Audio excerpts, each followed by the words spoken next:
Hi there, and welcome to Rod and Reel UK. In today's episode, we're going to be talking about Smoothounds. We're going to go through the rig, the bait, and some tactics needed to try and catch one. And at the end, we're going to put it all into practice, head up to West Somerset to try and catch a fish.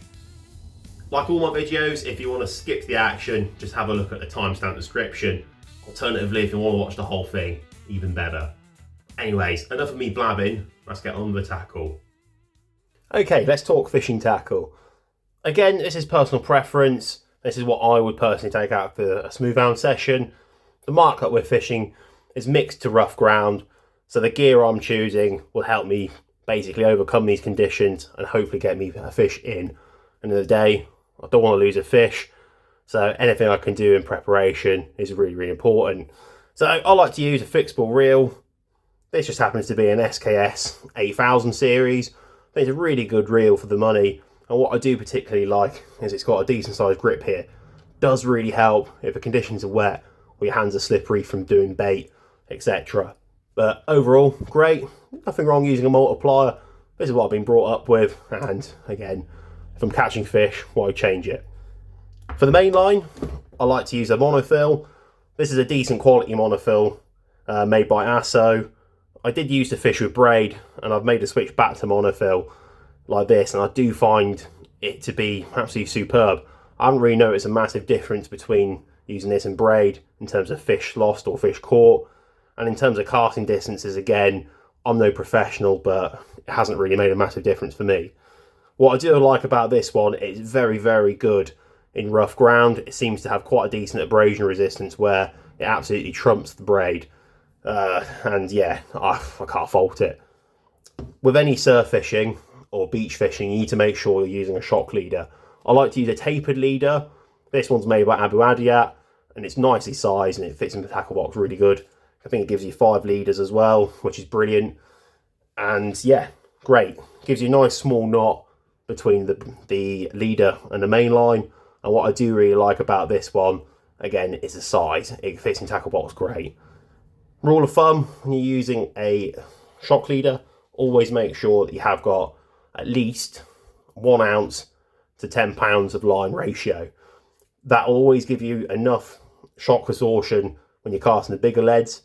For me, I don't normally go over 7 ounces, so 70 pounds. So using an 80 pound is absolutely ample for what I'm using. But yeah, great. Do recommend it. Have a look. And last but not least, you may have noticed are these. These are Trident Termalinks. I was a bit sceptical using them at first because they do look a bit strange, but I always use this on the end of my shock leader now when I'm changing rigs, etc. I did used to use a American clip style swivel like this, but since using these ones, I do find they make a massive difference in terms of the amount of weed you get on your line. And this seems to cut through a lot better than a standard swivel. I don't know how, I don't know why, but I think it's to do with the design of how these are, where the knot is essentially hidden by this little recessed section here. And yeah, I really like these, and to be honest, how easy it is to switch between rigs on the day makes all the difference as well. If there's fish running and you need to get a bait out in the water and your rig's tangled, you can simply unclick it, put another one that you prepared, and yeah, simple as that. Absolutely great product. Okay, now we talk through the tackle, let's get into making the dongle rig. So in today's video, let's go into how to make the dongle rig. Here's just some tools I like to use when I'm tying my own rigs from home. So you've got yourself a knot puller, absolutely great little gadget, does help with a little bit with making things less fiddly. How it works, simply you've got a little hook at the end. This can either go into a swivel, like so, or you can also go into the mouth of the hook. Just gives you that little bit extra, something to hold on to. And again, nobody wants to get a hook in their finger. I've done it loads of times, and since using one of these, does really help things, especially if your dexterity isn't that great. Also, one thing to get yourself a pair of decent snips, and you can use nail clippers, scissors, as long as you've got something that's going to be sharp enough to give you a nice clean cut. That's all that matters, really. Not essential, but a little tip does really help. Remember, work smart, not work hard. So what do we actually need to tie up a rod and bottom? Well, we're going to explain. We're going to start from the seabed and work our way onwards up to the business end of the hook. Now, when I'm tying rigs, I always like to use lead at the bottom. It just helps keep everything way down, and it also allows me to visualise the rig when I've fully finished it. Again, this is going to change on the day, depending on what tidal conditions are like, what the wind's like, how tight your line is, loads of factors. But again, this isn't essential. It just happens to be what I've got in the tackle box at the time. So what makes this rig unique, other than the dongle hook, is you're using a rotten bottom. These are really popular among rough ground anglers, and I swear by them now. This one's a Gemini Genie breaker, which is absolutely a classic design. It's been around for absolute years. There are other styles like this one, and I've actually purchased some off eBay, which work absolutely fine. But the idea of these is essentially you've got this little arm that goes through the eye of the lead, and if you can see on camera, you've got a little becket just here. On that becket, you've got a little hole which just simply fits the top of that little arm through, just like so. So when you're casting, it locks that lead in place. So one thing to mention, you will have a section of weak line, which is just here. This is like a 15-pound line, and that essentially is tied to the top of the lead, just like so. You can actually see an old knot there, and then the other end of it is tied on this little loop just here, which you can also see the knot what I have previously on it. But the idea of it is this little weak section of line will basically deploy once the lead hits the water.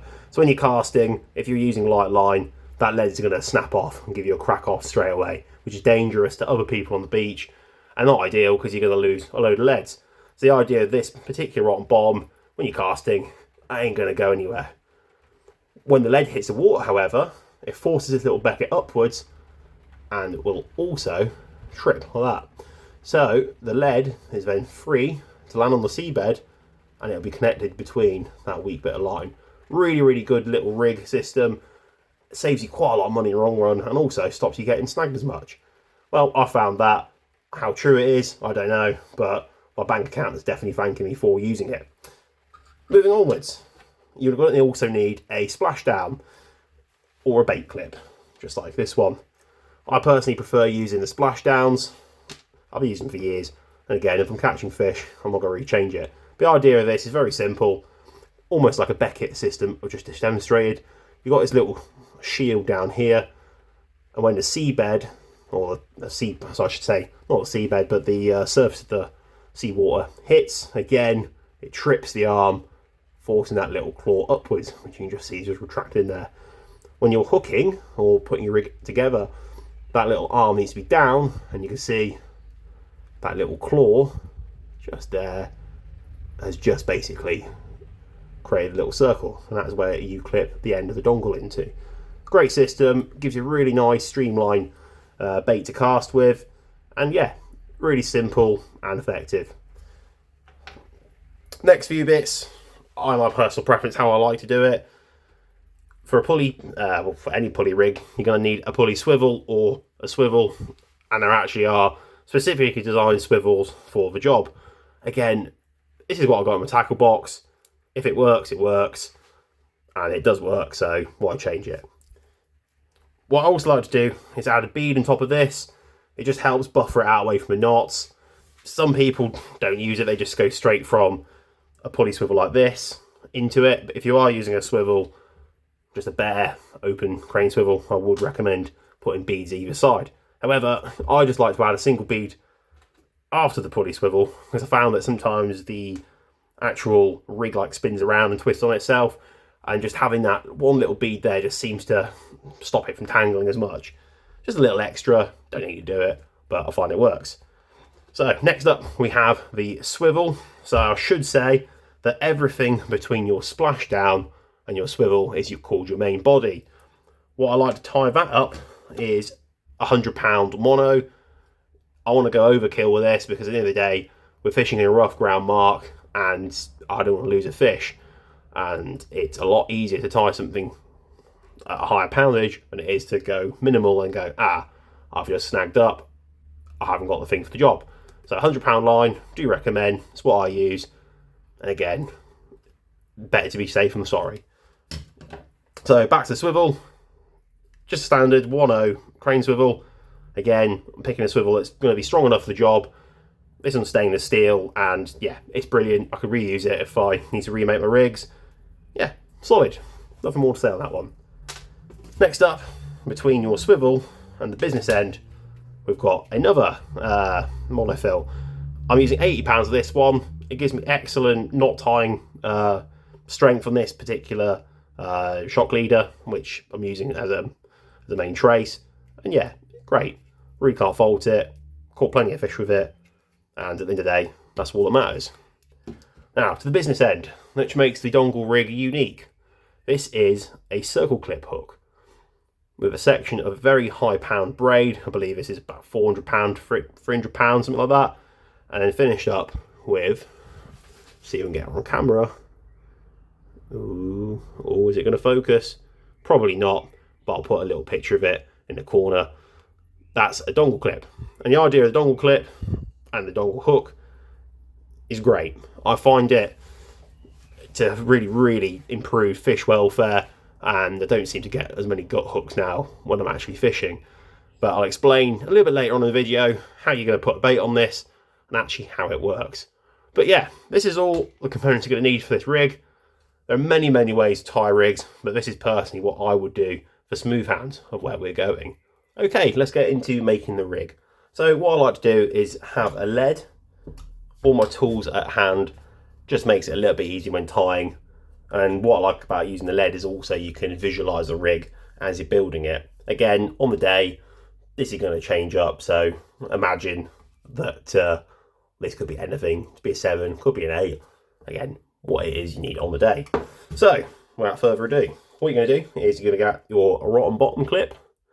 What I've already done is pre-tied a weak piece of line. This one's £15, just to the bottom of the link, like so, with a standard blood knot. Doesn't have to be locked, because the idea is we want to snap out of it if we do get caught in a snag. And if you do a super duper knot with high strength line, it defeats the concept of what a weak link is. Anyway, ignore this one for now, as we'll demonstrate how a rotten bottom works a little bit later on in the video. So first of all, you're going to get the little arm, which is on the rotten bottom. You're going to connect that through the eye of the lead, like so. And then on the very, very top of the rotten bottom, this genie breaker specifically, there's a little shield, and you just put the arm through the little hole, which locks everything in place. So when you're casting, it's a nice solid point of contact. That lead isn't going to go anywhere. Next, you're going to get your splashdown clip or your bait clip, whatever you have to hand, and you're going to simply attach it from the bottom. So the bottom of the clip is always where the shield is. That just simply clicks onto the eye. Easy said than done when you're trying to film at the same time. There we go, just on the bottom of the rotten clip, like that. So now we have got our lead, the rotten bottom clip, and the splashdown clip. So we're ready to tie the main line, or the main rig body, to the top of the splashdown. Okay, now that we've tied the lead, the rotten bottom, and the splashdown, we're going to add our main body. As mentioned before, I like to use £100, and for this particular rig, I'm using 3.5 feet of £100 line. So how we're going to attach that, we're going to bring the end of the line through the eye of the splashdown.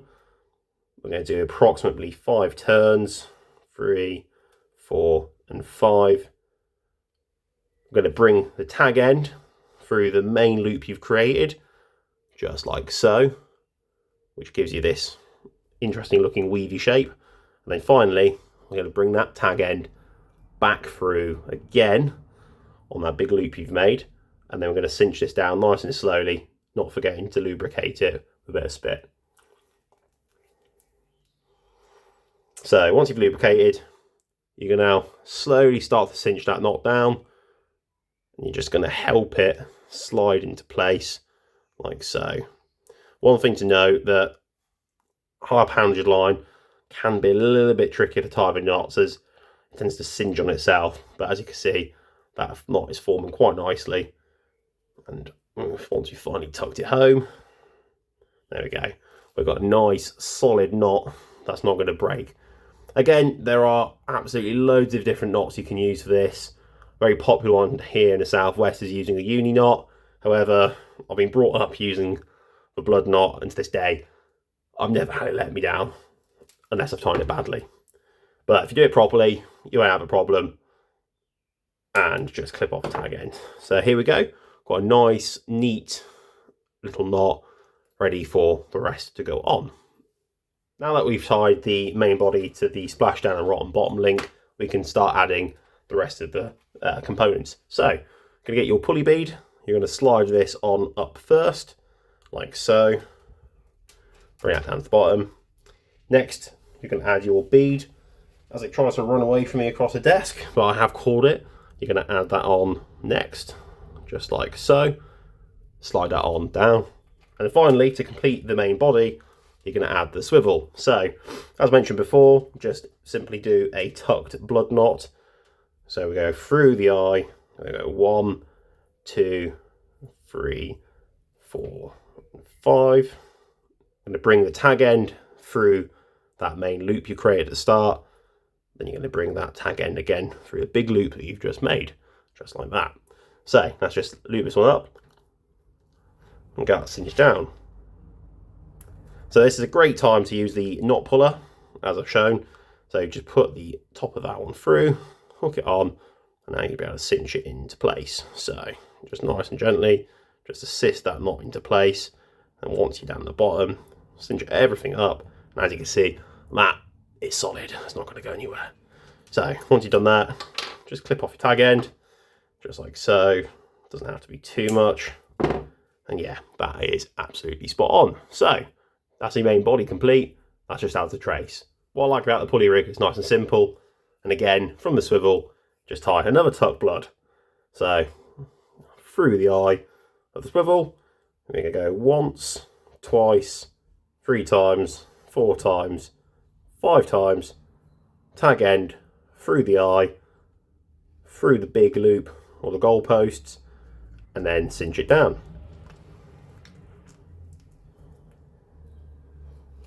Just like so. Again, just assist that knot downwards. Again, grab your knot puller. You can do this without, but I do think it really does help. And just cinch that knot down home. So that again, it's solid. That's not going to go anywhere.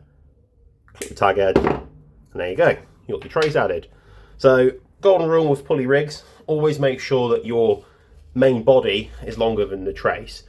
That is because the pulley won't work otherwise. So, all we're going to do now is add the hook, and that is via a perfection loop. So, perfection loop is a great loop. I've been using it for quite a while now, and I think it's a really nice little neat knot. So, how that works is you're going to grab 2 bits of line like that. I'm going to create a bite in the line, like so. So what I'm doing is bringing my right hand under my left, so putting that line under. I'm going to bring that loop just a little bit smaller, giving me plenty to work with from this side. So what you're going to do now is with your tag end, you're going to slide the eye of the hook onto here, like so, and that is going to dangle. Next step, this gets a little bit fiddly, but once you've cracked it, you can do it with your eyes closed. You're going to bring the tag end over the loop in your thumb, like so, creating a little bit of a, almost looks like a number 8 there. But this is the important bit, the last section. So we'll just do that. So I'm going to bring it over, under that loop. The tag end then goes over the other side. And what I like to do, as you can see there, is just pinch it in place, just like that. And finally, this is the tricky bit, you're going to get your hook and your dongle clip and a bit of braid through that first loop you've made. And then you're going to simply nice and slowly pull the hook through and home. Now, when it gets to this point, make sure you lubricate it up. And what I like to do is just bite the tag into my mouth, just to keep it in control. So let's just do that. So that's the knot forming. What I'm going to do is just show you the knot when you start to cinch it down. So here we go. And again, this is a great time to use a knot puller. And again, you can put this on the end of the hook, just like this, which gives you a bit more control and a bit more purchase. So let's just cinch this one down. There we go. That's the loop formed. And then what we're going to do is just a final bite on the tag end upwards, which forms the perfection loop. So this is a great knot to use, especially for the circle hooks, as it allows that circle hook to freely move around just like that. With all those steps followed, you've now got yourself a pulley dongle rig. I'm just going to demonstrate how you would bait up a dongle rig and what the benefits of using one are. So all this is, just on this little section, is a heavy pound braid. This is 300-pound braid, nice and stiff, and it allows you to create what we call the dongle braided section. Well, that's what I just call it. But anyway, this is basically just really simply a dongle clip, which is a specific clip for this type of rig. I've tied a blood knot onto the end, tied a few knots along the line, just overhand knots, and you'll see why these are quite useful. This one's approximately 2.5 inches, 3 inches, probably overcompensating. I'm a bloke, I can make these jokes. And what I'm going to do now is show you how you'd bait it. So this, if you can imagine, is a delicious bit of crab, squid, mackerel, anything that the fish are going to be having that day. But what I like using a sponge for demonstration is if it's mackerel, you can think you've got the skin side up, and you've got the flesh side down. But anyway, what I like to use is a wheedle or a baiting needle. And what I would do typically with the bait is slice it off the side I need. With the baiting needle, I would stick it up. And the great benefit of using a wheedle or baiting needle is it keeps your bait nice and straight, just like so. Next, what you typically do when you're baiting up a dongle is you'd line up your piece of braid along the length of what you're fishing with, just like so. So you can see on the camera, nice and straight. You got your hook at the top, your braid section there, and your dongle clip at the bottom. With a little bit of help, using some baiting elastic, you're going to basically lash that bait on nice and straight onto the wheedle. So with baiting elastic just at the top, you begin to lash. Now why it's important to tie knots on the braid is it helps to secure bait elastic down onto the actual bait. So it stops it from basically sliding up and down. It keeps that bait nice and locked on. So as you can imagine, we're tying that on just like that. When you get to finish, what I like to do is just go over, just do an overhand loop. That will bite in just like that, creating this nice streamlined bait, really good for casting and getting some distance. And also I think bait presentation is really important as well, as it always mimics what's in the nature. You know, you don't see a bunched up squid, do you? Or you don't see a bunched up mackerel. So anyway, once you've done that, you're going to slide your baiting needle or wheedle out, just like that. And there you go. You have now attached your bait to the braided section with the dongle clip at the bottom. What I like to do, instead of leaving it dangling, is just take the end of the circle hook, put it at the top of the bait, and hey presto, that is fully baited up.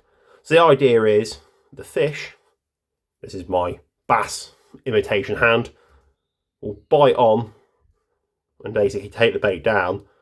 Because of the design of the circle hook, it basically rolls into the hard parts of the fish's mouth, which is commonly the lip, and then it will find its corner, and then hey presto, as you can see on my finger, you see that rolling action, it then bites in and you can hook it. Great advantage to this is it really does minimise gut hooking the fish, and if you're a sports fisherman like myself, and we like to see our catch go back in the water, this is brilliant. It really does help fish welfare. But anyway, let's get on to showing you how to clip this down, and eventually you'll be ready to go and cast. Once you've baited up, you're basically ready to clip it up into the rig. Now, if you can imagine, your rod's going to be on the tripod, your legs going to be dangling down, which gives you enough weight and pressure to basically clip that pulley around. So, this is the business end, the lead, and you've got your bait clip or your splashdown just here. So how it works is the splashdown, just make sure it is locked down in place. Sometimes when you're tying a rig like this one, the actual body like slides. Just make sure you can just adjust that, bring it back to where it actually needs to sit, just like that. And then the shield down in the max position. By doing that, it allows a little claw inside the splashdown to engage downwards, which you can lock your bait in. So with the end of the dongle clip, which I covered up in the last video, you're going to put the hook of that through the splashdown like so. And I'll just bring it up to the camera, which then locks the bait in place. So as you can see, the bait is nice and streamlined. We're running up to the pulley section, and here we go. So, your trace swivel just there, your main body here, and your pulley bead is just there.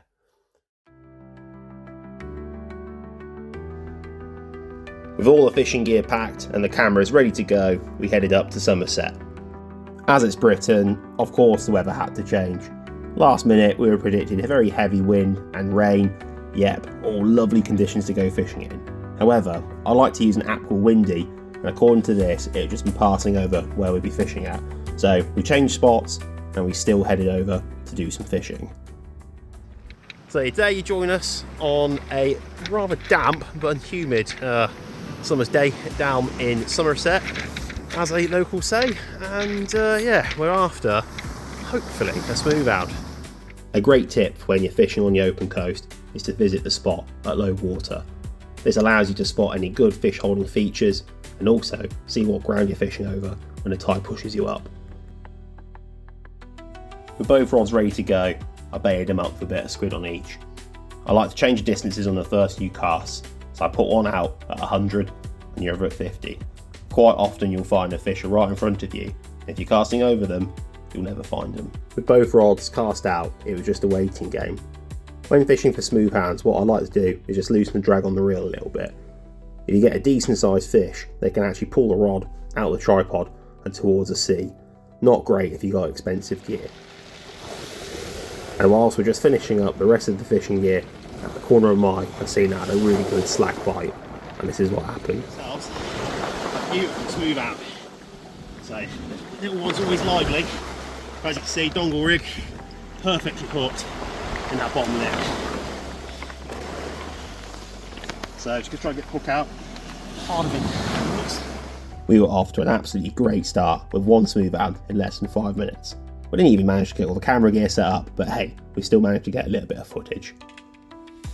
The mark we were fishing over today is fairly mixed ground, so using that rotten bottom really did help in minimising tackle losses. For the next couple hours of the session, the bites really had died off on the squid, so changed the tactic, we put a bit of sand eel on the end of those dongles and cast them out at range. Hopefully we'd find a ray, but as I was reeling in, this happened instead. So just reeled in, and look what we've got. We've got a snot. Yeah, a snotty fungal reel. But hey, it's a fish. 2 for 2. I'm going to have to unhook this and it's going to get messy. See you in a minute. After getting absolutely covered in conger snot, it was time to pack up. Didn't get many fish today, but we did hit the target of catching a smoothhound. The day after looked a lot better in terms of weather and conditions, so we're going to hit that early morning to see what we can pull out. With our bellies full of Cornish pasties and coffee, we decided to head on out to our second mark. Yes, controversial, Cornish pasties in Somerset.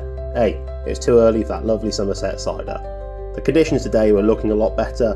The wind hadn't really died down, but at least it's not going to rain. Unbeknown to us at the time, we'd have an absolute disaster with the camera work. The wind would play havoc with the drone, and lo and behold, my main camera died. Hi, and welcome to day 2 of the Somerset adventure, and today, again, we're after smoothhounds. So yesterday we didn't do too bad, weather wasn't amazing, but we still managed to get one on film. Today, conditions are looking a lot better. It's a little bit windy, but in the day, it's fishing. You've got to work for what you got. So same setup as yesterday. I'm going to fish the 3 rods. I'm going to use the Dongle rigs, and let's just see what we can pull out. Instead of using straight squid like the day before, today's bait of choice would be peeler crab and prawns. Smoothounds absolutely love crustaceans, and peeler crab is an absolute top bait for them. However, king prawn is a really underlooked bait, and on its day it can actually outfish the peeler crab. Would it work today?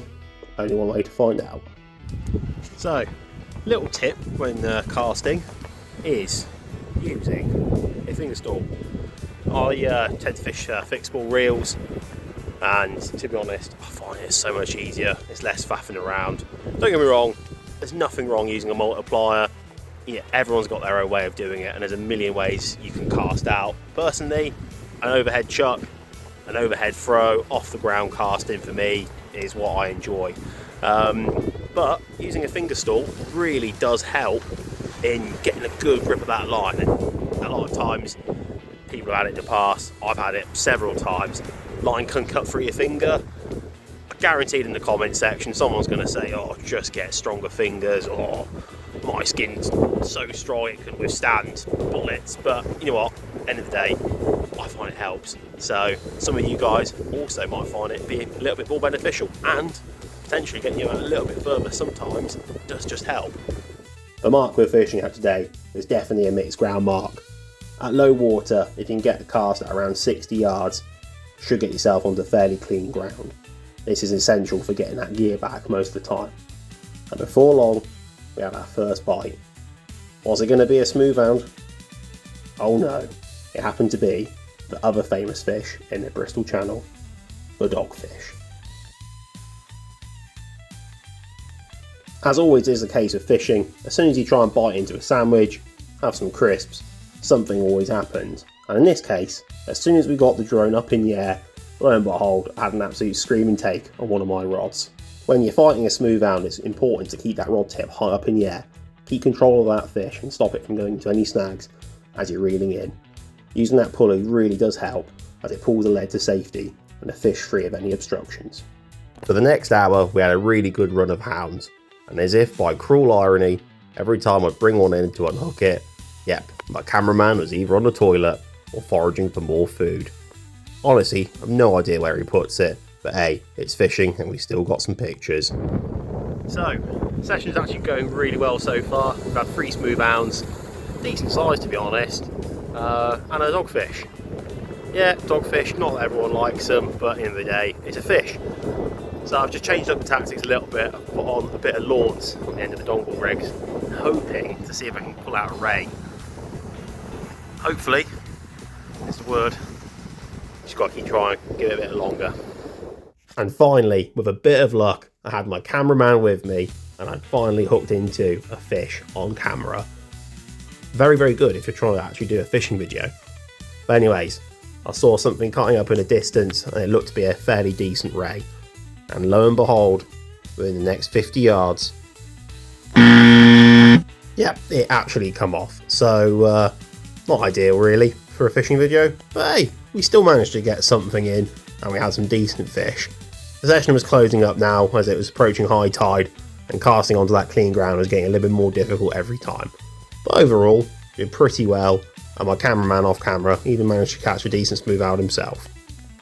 Camera troubles aside, we still had a great day. And just like that, brings us to the end of the session. Overall, last 2 days been pretty good. We've had 6 Smoothounds. My cameraman has also caught his first ever Smoothound. It's actually quite a good size, £6. Unfortunately, as it always happens, the camera died and the GoPro is now overheated. So yeah, I got to try and fix that one. But yeah, Somerset, definitely coming back to it again. If you like the video, please like and subscribe, and I'll see you on the next one. If you like what you've seen, follow us on our Instagram pages for more adventures.